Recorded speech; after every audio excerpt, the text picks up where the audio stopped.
आपत्ती व्यवस्थापन प्राधिकरण समिती नियमांमध्ये बदल करण्यात आलाय। आपत्ती व्यवस्थापन प्राधिकरण समितीचे अध्यक्ष मुख्यमंत्री तर उपाध्यक्ष दोन्ही उपमुख्यमंत्री असतील।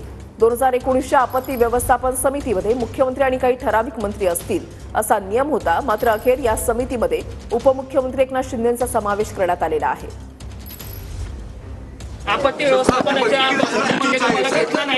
मला माहित नाही, मला काही माहित नाही कधी आपत्ती व्यवस्थापन झालंय, आपत्ती कधी समिती झाली मला माहित नाही। पण मला एवढं माहित आहे, जिथं आपत्ती येते, जिथं आपदा येते, जिथं संकट येतं, जिथं महापूर येतो, तिथे एकनाथ शिंदे असतो। आपत्ती व्यवस्थापनामध्ये त्याच्यामध्ये जे प्रतिनिधी आहेत ती संख्या 10 पर्यंत मर्यादित आहे आणि त्यामध्ये मग आता मुख्यमंत्री आणि 2 उपमुख्यमंत्री यांचा समावेश त्यामध्ये करण्यात आलेला आहे। पूर्वी एकच मुख्यमंत्री होते, आता आपल्याकडे 2 उपमुख्यमंत्री आहेत आणि म्हणून माननीय शिंदेसाहेब आणि माननीय दादा यांचा समावेश त्यामध्ये करण्यात आलेला आहे।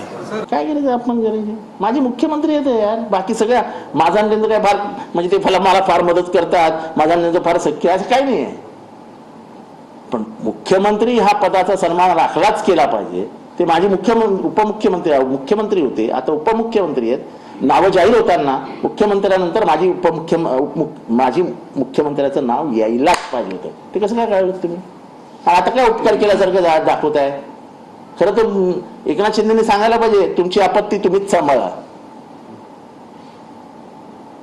तुमची आपत्ती तुम्हीच सांभाळा, ही इष्टापत्ती आहे असं त्यांनी समजावं। आता ह्या अपमानित करून त्यांना कमिटीत घेणं हे मला तरी काय बरोबर वाटत नाही। आपत्ती व्यवस्थापन मध्ये एकनाथजी शिंदे साहेबांनी जेव्हा जेव्हा असे प्रसंग यापूर्वी आलेले आहेत तर त्यांनी स्वतः झोकून देऊन त्या ठिकाणी कार्य केलेलं आपण सगळ्यांनी बघितलं।